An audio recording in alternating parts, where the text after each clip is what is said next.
Lo único que hay que festejar porque este 2016 acaba es que con el año termina el periodo de gobierno del que, según los análisis, resultó el gobierno más corrupto en la historia de Sinaloa, el de Mario López Valdés. La corrupción e impunidad se enraizó en la administración de Maloba de forma alarmante. El de López Valdés se convirtió en un saqueo que durará poco más de 6 años, ya que esta corrupción comenzó días antes de que entrara en funciones con la compra de patrullas, sin licitación y con precios inflados, a su padre empresarial Leonardo Nalo Félix. Todos los funcionarios de primer nivel acrecentaron sus fortunas, mientras el número de pobres se disparó en estos 6 años. El sector salud perdió en todos los sentidos, el rubro de la educación se estancó. En el mejor de los casos, el desarrollo empresarial solo funcionó como oficina de unos cuantos allegados. El año que termina pasará a la historia en Sinaloa como el año de la descomposición social, por el mundo de muertos que se acumularon, entre ellos la demostración del estado fallido al resultar emboscados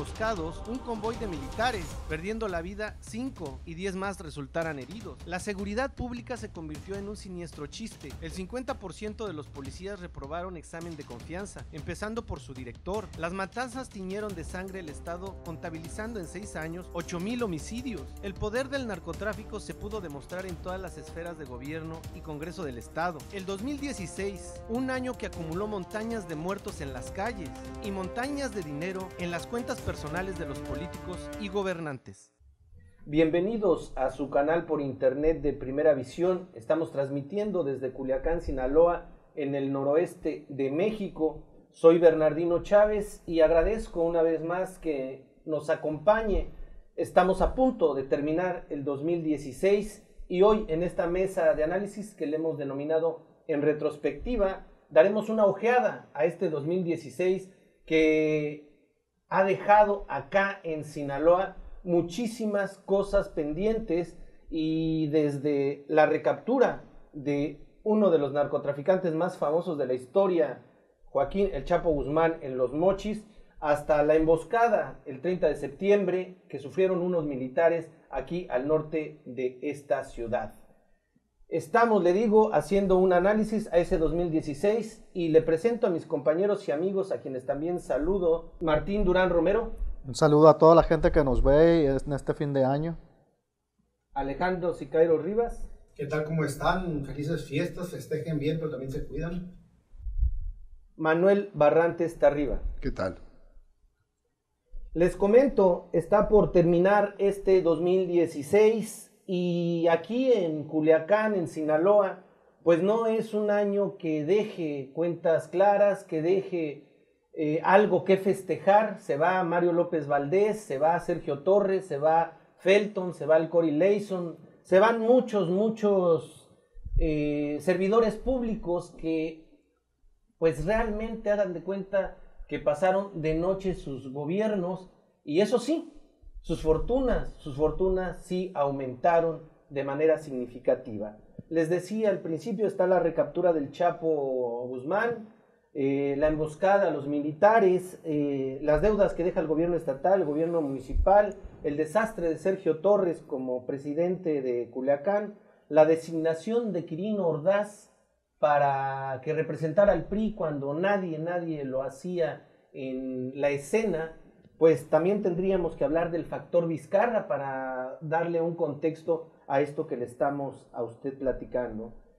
En el lado social están las protestas que la gente hizo a lo largo del año, una de ellas muy importante, la protesta por haber construido un estadio de béisbol acá, donde en 25 años se van a dejar de captar, óigalo usted bien, 3,000 millones de pesos, un par vial que parece que a los únicos que les gustó o los únicos que sacaron provecho de esto, pues fue Sergio Torres y los empresarios con los que él estuvo. Y la inseguridad que nos deja acá en Sinaloa temblando, porque así como a los militares los emboscaron y los asesinaron, imagínense a la ciudadanía cómo tiene que vivir acá en Sinaloa.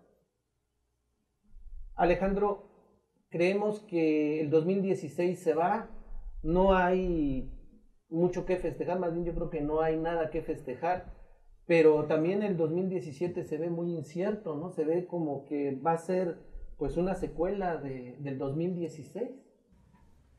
Se va, se va y si hay algo que festejar, que se va Maloba. La gente lo está festejando en las redes sociales. Algunos están creando una cuenta regresiva, dice faltan 3 días, faltan tantos días, tantos días. Entonces creo que se va por fin un sexenio que yo he dicho, he insistido, es uno de los más oscuros, hablando de transparencia, y es uno de los más violentos, hablando de inseguridad, porque se tenga en memoria, ¿no?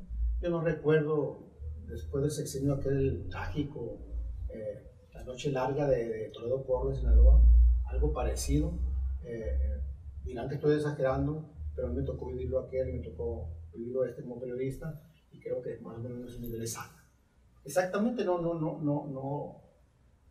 Es un año donde Sinaloa quedó marcado por los estigmas, manchas de la corrupción, de la inseguridad, del estilo cínico de gobernar el Estado, donde te podían acusar de todo, presentar pruebas de todo, y ellos riéndose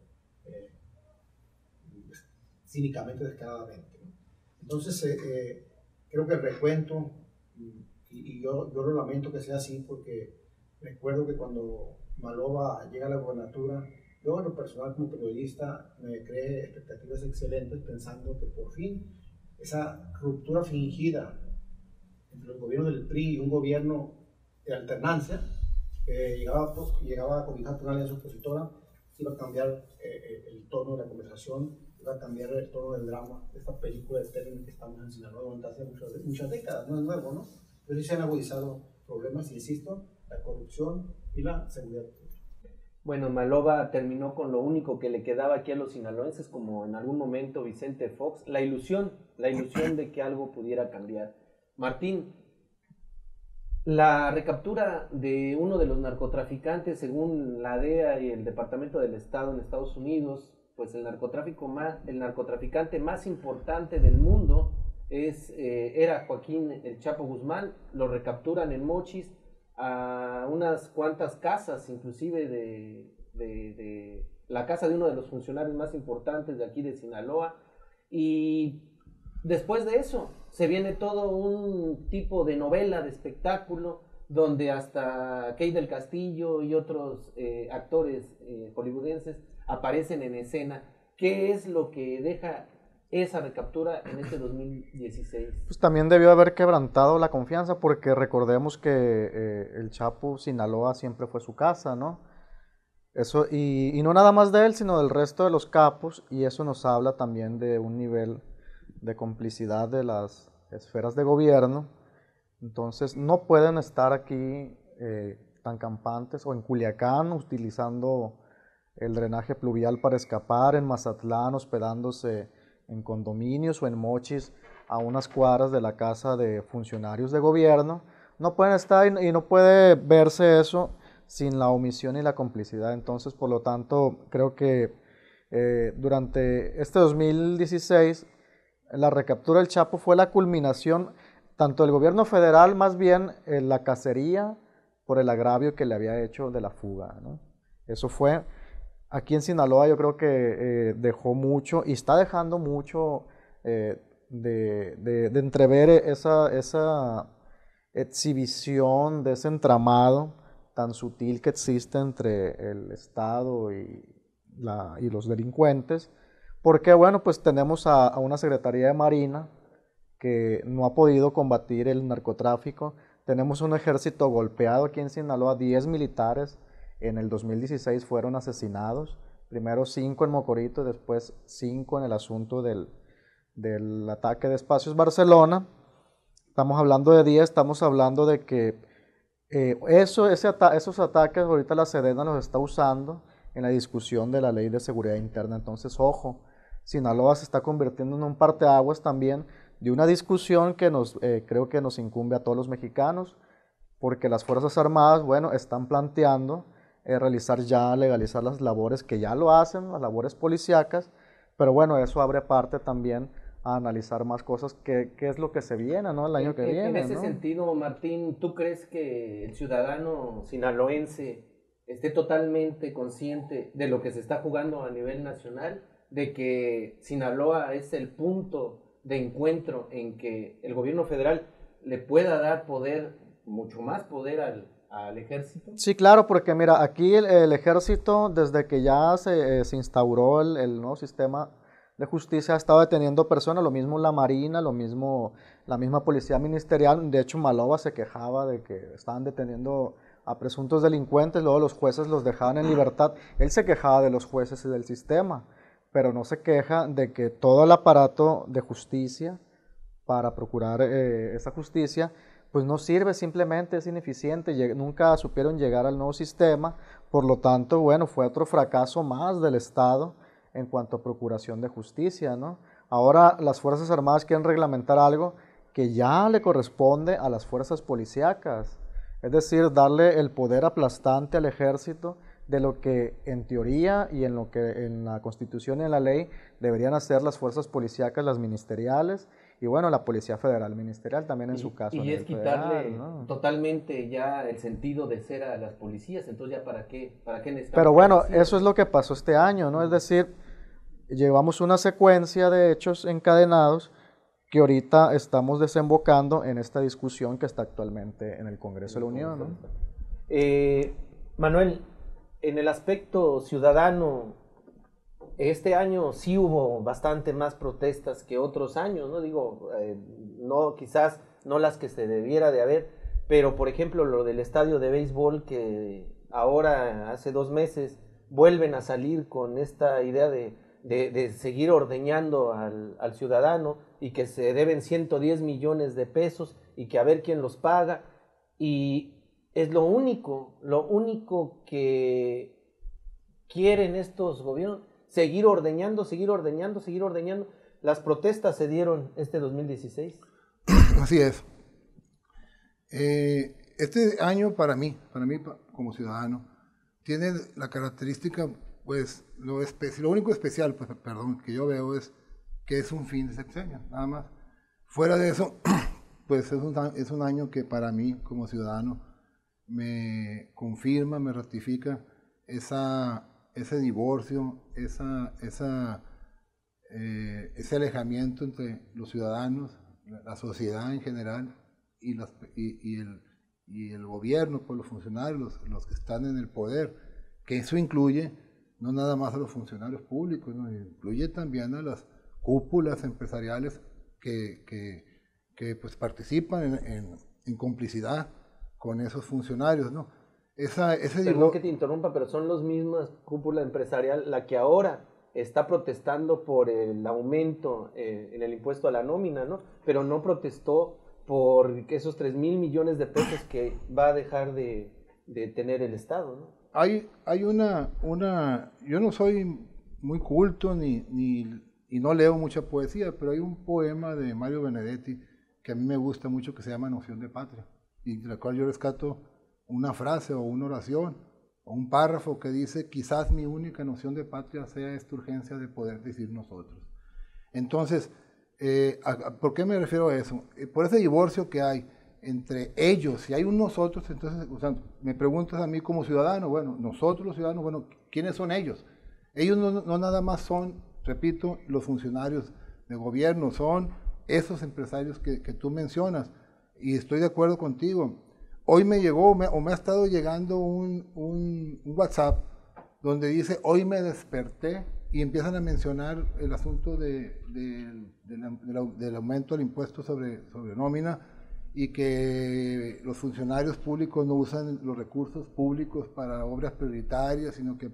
Entonces, hoy me desperté, dice. Buenos días a ese que hoy se despertó. Buenos días. Esto tiene décadas. Y esos empresarios, retomando lo que me dices, esos empresarios que hoy se están quejando de que el gobierno nos quiere quitar más dinero. Yo soy empresario y me va a afectar. Yo tengo una nómina, tengo mis trabajadores registrados en Seguro Social, a mí me va a afectar. Pero yo he estado en una lucha en la que cuando las acciones, los actos de autoridad, cuando la corrupción, pues, de los funcionarios públicos afectan a la comunidad, independientemente que afecten a esa parte de la comunidad que yo soy, el empresario, yo he estado ahí en esa guerra, en esa lucha, en ese combate, en esa denuncia. Esos empresarios que ahorita están denunciando, eso en lo que estoy yo de acuerdo, que es una manera de querer quitarle recursos a la comunidad, una vez más para tapar los hoyos que ellos dejaron por corrupción, En el caso del estadio, como en ese caso el estadio beneficiaba con miles de millones de pesos, como tú lo has dicho, a uno de ellos, o sea, a uno de los empresarios, ahí se quedaron callados, ahí no dijeron nada. Eso es, entonces, vuelvo a lo mismo, retomando a Benedetti, ¿quiénes somos nosotros y quiénes son ustedes o ellos? Eso es lo que se tienen que empezar a definir, esos empresarios que ahorita se desgarran las vestiduras porque hoy se despertaron y se dieron cuenta que los funcionarios hacen mal uso de los recursos públicos. Hasta hoy. Buenos días, señores.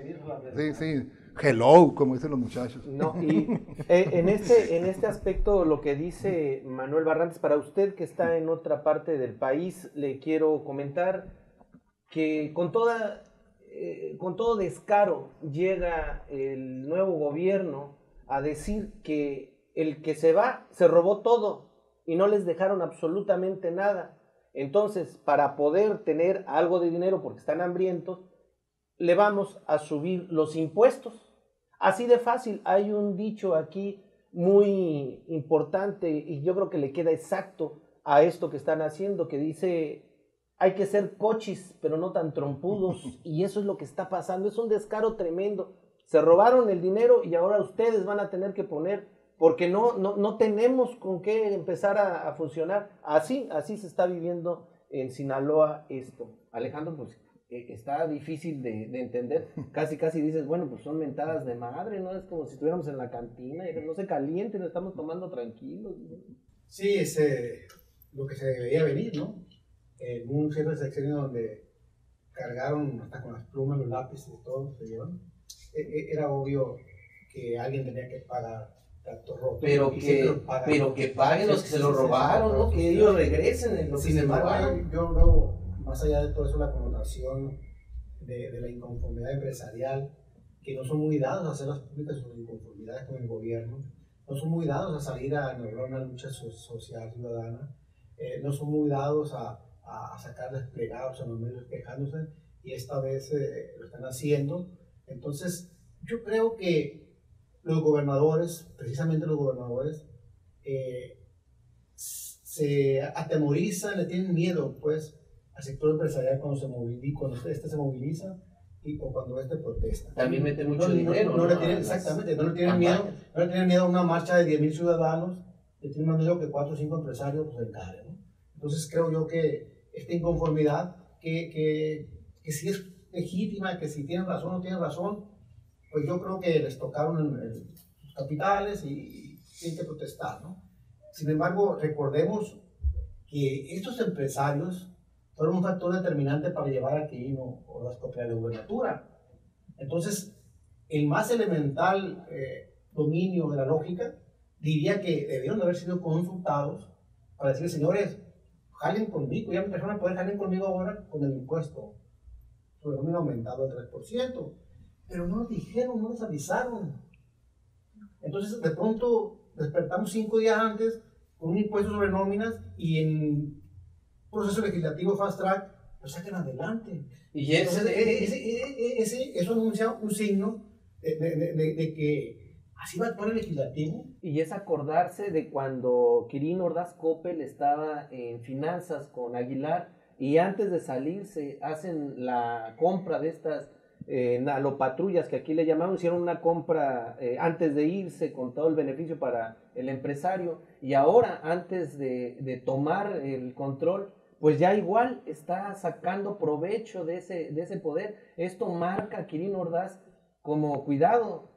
Maloba a lo mejor era un vientecito, sí puede ser una tempestad. Pues pareciera que esto se armó no por Quirino, sino por el equipo malobista, ¿no? Porque el equipo malobista tiene un resentimiento con el sector privado porque no lo apoyó la candidatura de Gerardo Vargas. Entonces ahí están, hay cosas de verdad, pero la realidad es que lo armó Quirino.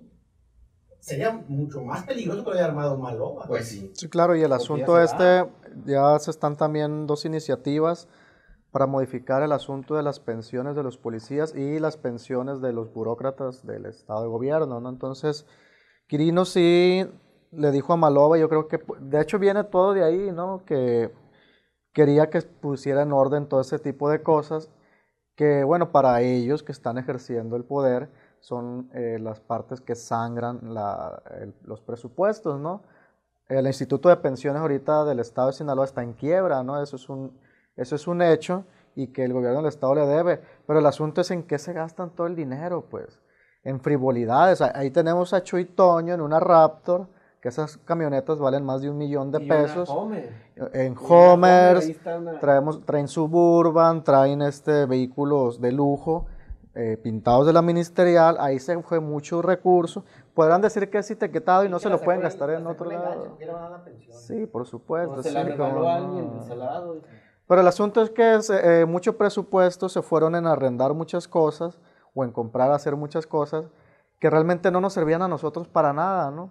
Y por otra parte se fueron acumulando otras deudas. Ahí están los becarios, ¿no? Los pobres muchachos, los maquileros, ¿qué culpa tienen? Pues? Los maestros, el sector salud. Pero bueno, pues no, hay que comprarle otra Raptor a Chuy Toño ahora que se vaya de premio, ¿no? Oye, Martín, de todo esto que pasó con primero la recaptura del Chapo, pero de ahí brincamos a lo que fue la emboscada a los militares el 30 de septiembre pasado, donde 5 militares perdieron la vida, 10 más estuvieron internados y una persona de la Cruz Roja también resultó herido. Esto, regresamos al principio de lo que comentábamos, es el parteaguas, esto no se ha investigado, esto ahora Anabel Hernández saca que en Ayotzinapa los militares eran parte del sicariato del narco allá en ese estado. Esto viene a modificar en mucho la percepción que se tenía Estado, militares y la población junto con los narcos, ¿no? Sí, no, y tiene muchas lecturas, ¿no? Creo que ya hice la primera, que fue el asunto de lo que se está discutiendo de la Ley de Seguridad Interior, pero luego viene también el asunto de que el ejército no es capaz ni siquiera de procurarse la justicia, ¿no? Detuvieron a personas, pero pues no son los involucrados. Estamos hablando también que pues la CEIDO o la PGR pues no tuvo los mecanismos necesarios para lograr una investigación satisfactoria. Ya van para 3 meses este asunto y ya no se vislumbra que vaya a haber justicia, porque bueno, entre más tiempo pasa también más las pruebas y los testimonios se agotan. Y el asunto es que queda en entredicho aquí que la omisión de las corporaciones locales y del mismo ejército. Yo creo que aquí sabemos muy bien en Sinaloa que pues nadie está limpio, ¿no? Recordemos, ya lo hemos dicho en otras mesas, cuando fue desmantelado el batallón de Guamúchil, ¿no? Por encontrar nexos con los narcotraficantes. Y el mismo Gutiérrez Rebollo, ¿no? Y bueno, yéndonos un poco más para el pasado también, ¿no?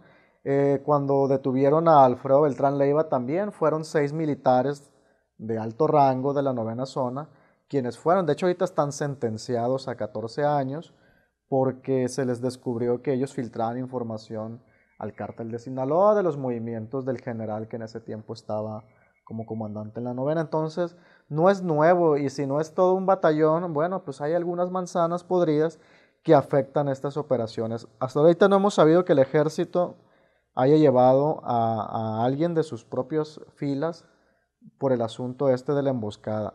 Y creo que es preocupante que pasen este tipo de cosas, porque se genera la incertidumbre, ¿no? Es decir, ¿quién nos va a proteger después? Eso es lo que más le conviene. Y eso es lo que quiere el general Cienfuegos. Estado, ¿no? Y aprovecharlo para... Sí, la confusión, yo creo que quien sacó más partida en esta confusión fue el gobierno del Estado, porque de alguna manera u otra, con toda la información que estuvo filtrando, pues Maloba se lavó las manos, ¿no? Y ahí quedó. Y Sergio Torres también, por supuesto.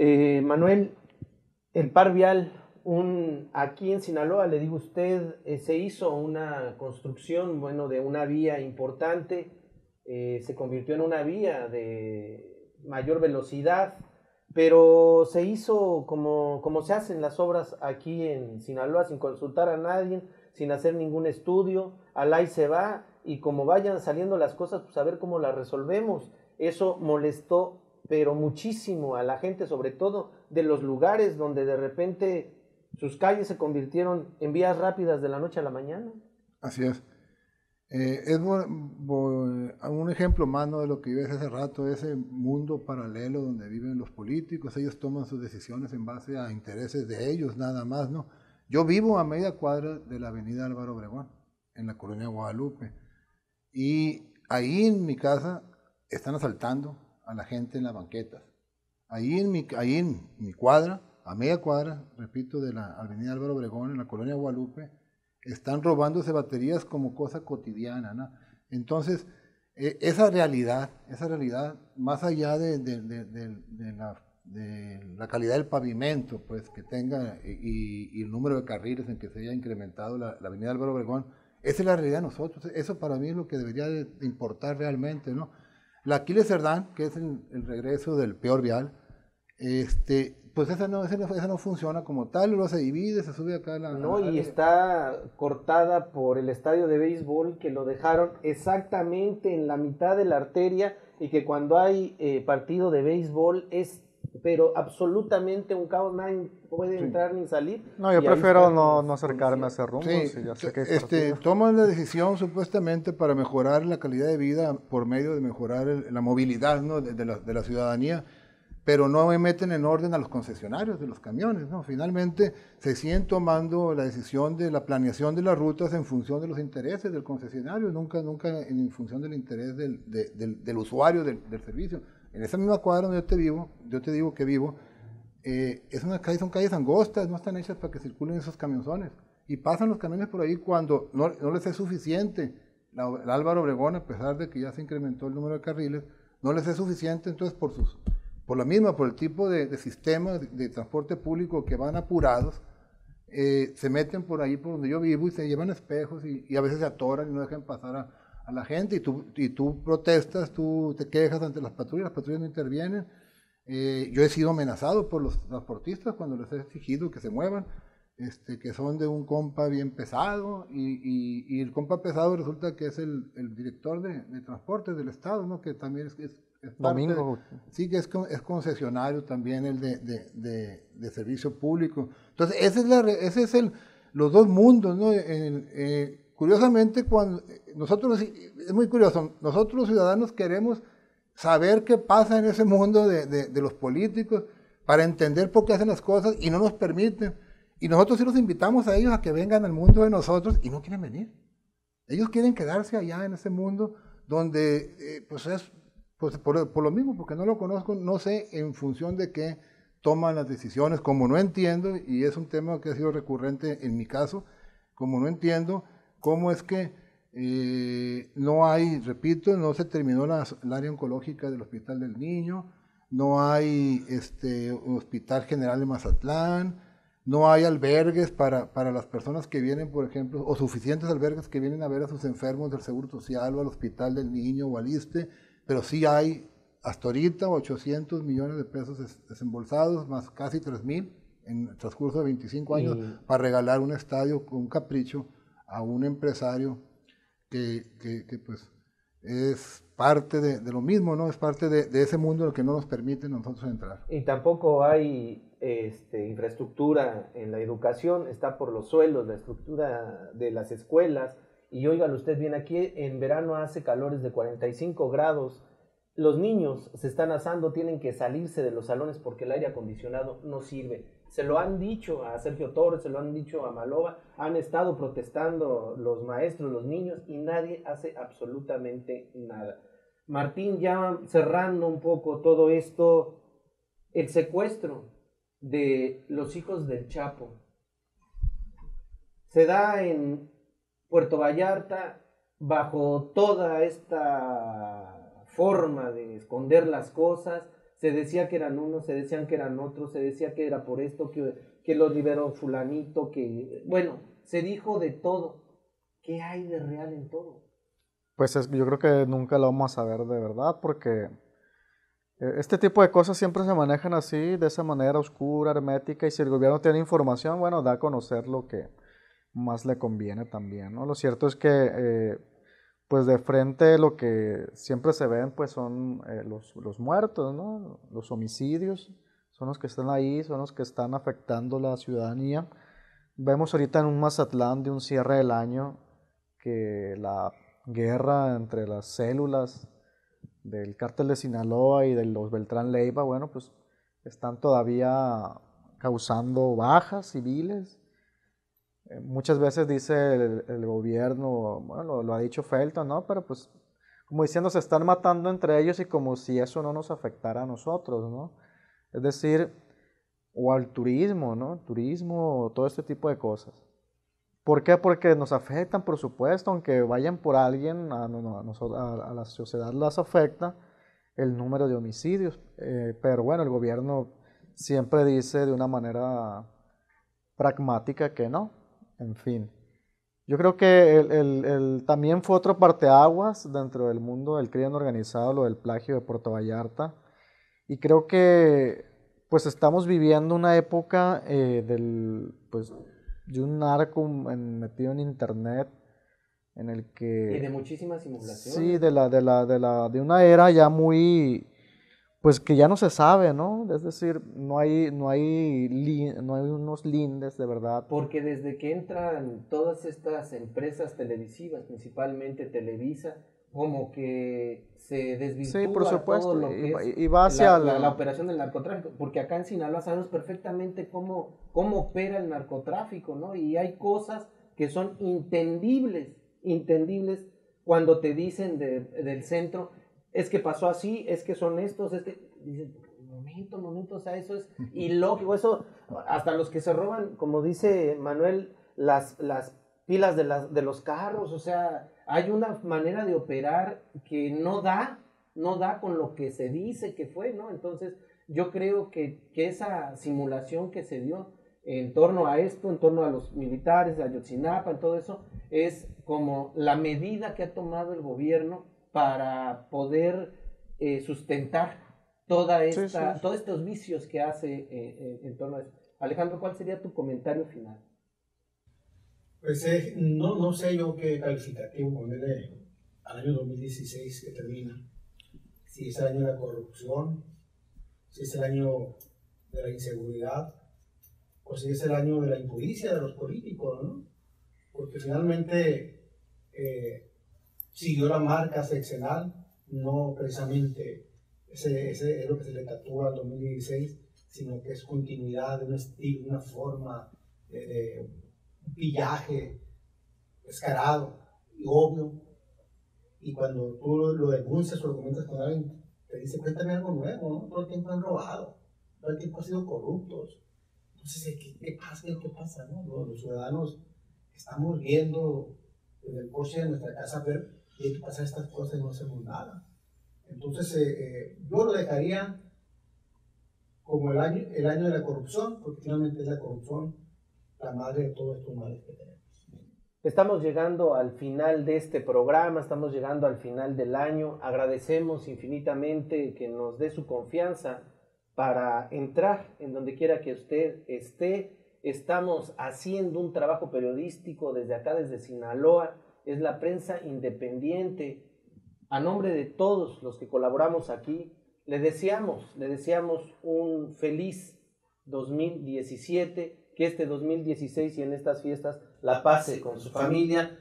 Ojalá y no tengamos que lamentar absolutamente nada de aquí a que termine este año y que todo lo bueno reine en su casa y en sus hogares. Es nuestro deseo y agradecemos infinitamente que esté con nosotros. Hasta el 2017. Gracias. Hasta entonces. Hasta entonces.